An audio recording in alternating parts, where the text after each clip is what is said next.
Good. All right. Hello, hello. Today we are talking about mushrooms, meditation, and mantras. I felt like this episode needed a title because the reality of what we're talking about is anxiety. I've been suffering from anxiety without knowing that I was suffering from anxiety for many years. And so I wanted to share just kind of where I've come from, what's helped me along the way, and hopefully what is going to help keep that shit on lock because it tends to rear its ugly head from time to time. So I do think I was a pretty anxious kid, but certainly in high school, there was like little things that I don't think anyone was really talking about mental health at the time. So I didn't recognize it then. However, I recall a time where I was coming home from a meeting in Boston with a big partner. And this was before I owned my own business. And I remember feeling like I was choking, I was shaking, I couldn't breathe. And I remember just being that person that no one wants to be sitting next to on an airplane and saying to the person next to me, like, I need you to know something's wrong with me. And texting Eddie, like, I need to go to the emergency room the moment that I touched down. And that's exactly what happened. And it's kind of embarrassing in that moment because you're like, I'm dying. Like, obviously, I'm dying. And the ER was really not kind about it. And they're like, it's just an anxiety attack, honey. Like, I didn't know what the fuck that meant. I remember going to the doctor, and the doctor gave me an inhaler. Those were the times. So that was the first time that I ever experienced that. The second was soon thereafter. And Eddie and I were in Canada. We were there for a wedding. And I remember feeling like I was going to pass out right before the wedding and was like feeling dizzy and holding on to him and just like feeling so lightheaded, like I could not breathe. And I remember that I felt so dizzy and so shaky that I went to my room and the ambulance and everybody came. They're like hooking me up onto all of these different things. And they're like, anxiety attack, I can go now. And I think for any of you who have ever experienced that, it just feels very out of control, like you are dying. And for me, it's always the same kind of things. It's like shakiness. It's feeling like I'm going to faint and then feeling anxious that I'm going to faint and hit my head. And somehow, it felt like it was only getting worse as I was going through IVF and taking all of these crazy medications. For anyone who's ever experienced that, I'm sorry, but it's worth it. But the mental health part of it, I feel like could really help, really use some improvement, frankly. Once I got pregnant, once I had my babies, I knew that carrying that level of anxiety wasn't good for my babies. And there was something about that made me feel like I needed to gain control and calm my brain and my mind. And so I would do lots of like deep breaths and things of that nature. But I was taking lavender pills. You can get them on Amazon. I can link them up for you. It works. I still take them. But I was really and truly just like trying my best to hold it together so that I wasn't like putting that energy onto my, unborn babies. And then when they came, I wasn't an anxious mom. I was like, none of that. Now, fast forward a couple years, I think my babies were 2.5 and I get into a car accident and I had a really bad concussion. I also had just left my full-time position and now I own my own company. And the anxiety was so fucking paralyzing. I could hardly be in a car. Like, that person who's a passenger princess who anytime like there's a car that's like coming into your peripheral, you're like, ah, or you're like hanging up. Me, kind of still me to this day. I mean, if I'm being honest, I'm sure Eddie has commentary. That only got exponentially worse. And I felt like I needed someone to help me, but I didn't want to go, for better or for worse. I didn't want to take medication. I didn't want to be dependent on anything like that. Again, lavender pills are like in the ground. So I was just like, I will find some way, some outlets. I actually was contacted by someone named Taverly. She's my spiritual guide. She's my business coach as well. And we've been working together now for almost 5 years. And I found that she really gave me a bunch of tools as to how to like center. This is a woo-woo episode kind of, so, take of it what you may. But she helped me on how to breathe properly and how to calm the noise and to calm the mind. And I really credit her so much as to how I was able to move through that period of time after the car accident, and also getting me into a rhythm of journaling. So I journal almost every single day. I'm not perfect at it.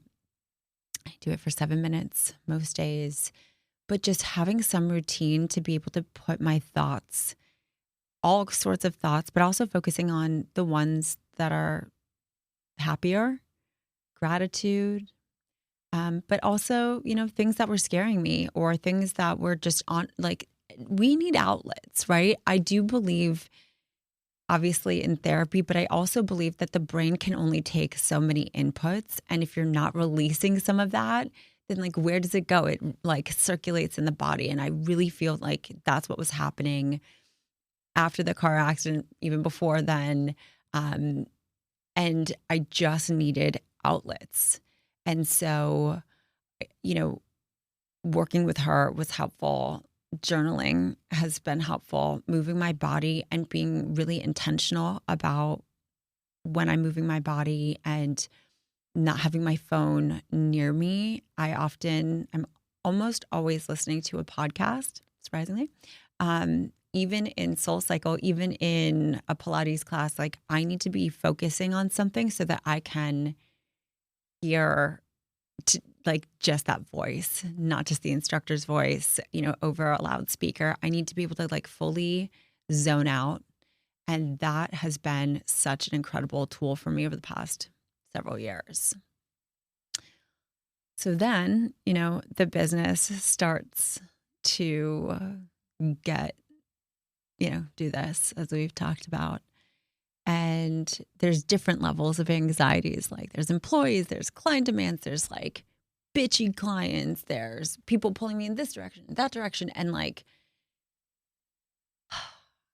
here we go again, right? And the spiraling and the waking up in the middle of the night. And frankly, when I would wake up in the middle of the night with anxiety, like one of the most powerful things that I have done is communicate to Eddie, I'm having an anxiety attack, or to anyone, I'm having an anxiety attack.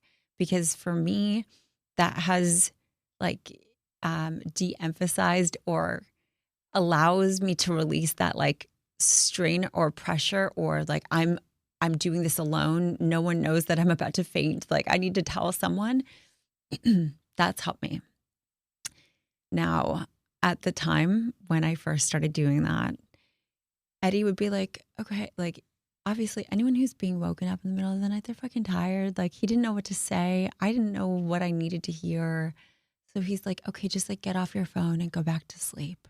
Just calm down. Any woman listening to this or seeing this knows the last fucking thing you want to be told when you are not feeling calm is to calm down. So he's learned. We've communicated through that. And what I found that I need from him is that he actually does kind of wake up, and I need to have my back rubbed, and I need to be told that everything is going to be okay. And is there anything that he can do? And sometimes I just have to physically like get up and eat something, even if it's in the middle of the night, to like stop the thoughts and almost break the cycle of whatever floundering that I'm feeling in that moment. But I really do feel like allowing me to say it out loud has taken away the power of anxiety, like having me kind of in a fucking chokehold. So I'm sure lots of you have heard about the power of mushrooms. I'm not talking about necessarily like ayahuasca, though I've heard lots of really good things about that too. But over the past couple of years, just microdosing mushrooms is something that I had been reading a lot about, and I had curiosity. And frankly, I hadn't done anything close to that before. So I was so scared that I was going to have an anxiety attack during it.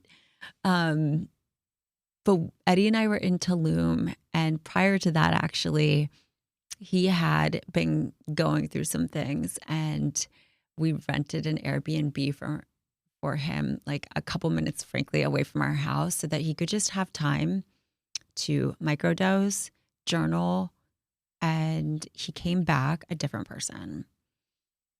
And I was like, what? Like, what does this do? Like, how is this working? And he was showing me his journal, that it was basically all of his fears and thoughts and angst and anything that he's been carrying with him. Like, he was writing down questions and answering those questions. So it really showed me, and he kept saying, like, we all have the answers within ourselves to the anxieties that have us in a chokehold. And I was like, well, shit, that maybe there's something to that. But again, I'm a little bit, not a goody two shoes, but kind of in like things like that. I don't drink. I don't do anything like that. So when we were in Tulum, I was like, okay, this is the perfect setting. I need you to not be on mushrooms. I need you to just be around me so that I feel calm and I feel empowered enough to allow whatever's supposed to happen to happen. And that was 2 years ago or 3 years ago. 2 or 3 years ago, I was looking for anyone who doesn't have an Aura ring, not sponsored, huge fan. And I love looking at data to improve performance and all of that. I'm one of those people for sure. And 3 years ago, I was averaging 4.5 hours a day of stress, like my heart rate being in a place of stress. That cannot be healthy in any capacity. And I've watched as it's like, even though my stress has done this, or it's felt like that, my Aura ring stress has done this. And now I'm down to, on average, 30 minutes to an hour a day of stress, which is like in a short period of time. And I credit microdosing big time. So, okay, now let's move back. I'm in Tulum. I'm doing this, scared out of my mind, kind of. And I found that I had the exact same experience that Eddie was having or had, or very, very similar to, rather, where I just cried. I was writing down all my thoughts. I was answering my own questions. Anything that was burdening me felt released. Like, I feel like sometimes we're wound so fucking tight that we just need to let the air out a little bit. And I was just putting down my own thoughts and what exactly was holding me back, and was there anybody holding me back, or what thoughts and intrusive thoughts what was I having at that time, and how I can release myself from these intrusive thoughts. And it helped me, just the way that I describe it is like putting my thoughts in like an old school Rolodex, where I can like pull it out, look at it, put it back. And I started to sleep better. I started to feel like that like pressure on my chest wasn't happening with as much frequency. I felt my thoughts and the direction that I wanted to take my company, and how I was behaving with my kids, and how I was behaving as a wife and a friend, and all of those things. I was showing up better, calmer, more zen-like. And it helped me. And so that is the most important thing that I'm not a doctor and I'm not a therapist, by the way. I should say that, obviously. Like, check with your own gut as to if you feel like that might be right for you. But for me, it wasn't about having like a psychedelic episode. That wasn't my intention. My intention was just like mental clarity and calm. And so Tulum has become this place for Eddie and I to like go into the jungle, calm our brains and our minds, take some shrooms, do a lot of meditation. And that's another big tool. I know how I sound. Like, I know how I sound. But I swear that by doing that, it's allowed me to just have this inner peace. And so the anxiety attacks started to decrease. Like, my stress level started to decrease. My ability to be able to handle and navigate through change and like almost like bob and dodge and weave through challenges has improved.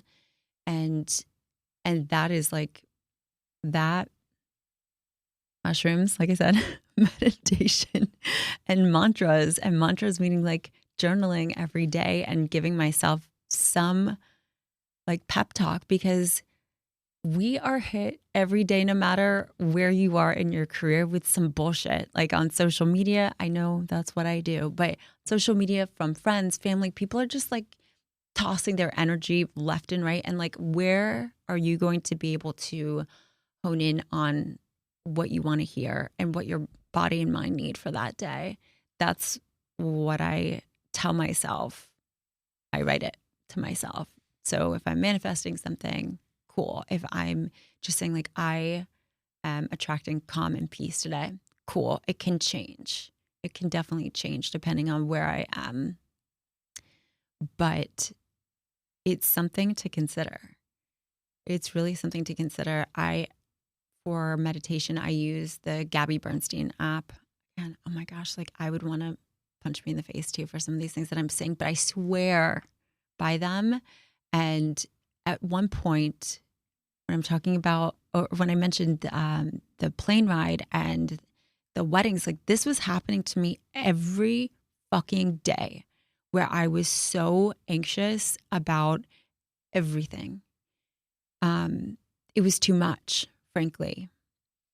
So right as I'm getting a handle on everything and I feel like we're moving in the right direction, this was about a year and a half ago. There's the big Texas State Fair here in Dallas. And Eddie and I were on a date. And there were gunshots fired, which I know I live in Texas. And I guess I'm supposed to expect that to happen, is what I've been told. But I did not. And the person, the shooter, was running next to us. And it rocked my fucking world. I've become a very jumpy person as a result of it. Any like loud noises, I like can't. I can't. And I thought I'm in therapy, so obviously that's helped me. But it just created so much fear and anxiety about being in big places. I have to have an exit. Like I need to know where my exit is at any time, because Eddie and I ended up running a mile. And again, the shooter was running next to us twice. And I just think about like, I have played that back in my mind over and over and fucking over again. And it's like, I sat in that feeling of angst. And though sometimes I'm brought back there, the tools in my toolbox are the same.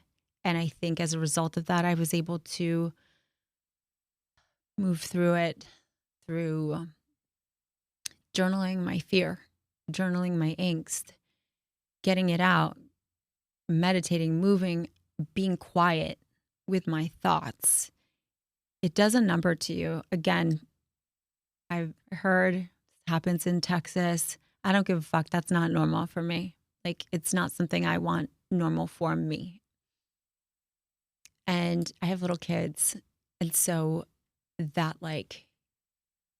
switch can go off anytime I hear loud noises now. And when that's happened, loud noises, not gunshots, and my little boys are around me, I'm like, okay, deep breaths and like audible, like, I don't care. I don't care what anybody thinks about me, how crazy I look. I don't. It helps me. I will ground. I will start listening to meditation. I always have my AirPods with me so that I can like dive deep into whatever I need to hear in that moment, whether it is my own voice or someone else's voice that is helping take me from a level 100 to a 5, you know, or a 1 eventually. Again, these are my tools that have helped me. I hope some of them help you as well. I know some of those things are extreme. But I think sometimes when it comes to anxiety, it's like, well, you can go to therapy, but yes, you should, or take medication. Maybe that's not your jam. Maybe it is, and that's amazing too. But I've tried these other inputs and it's gotten me to a good place through lots of different traumatic events. So let me know what works for you. And if you have questions, definitely reach out to me. Till next time.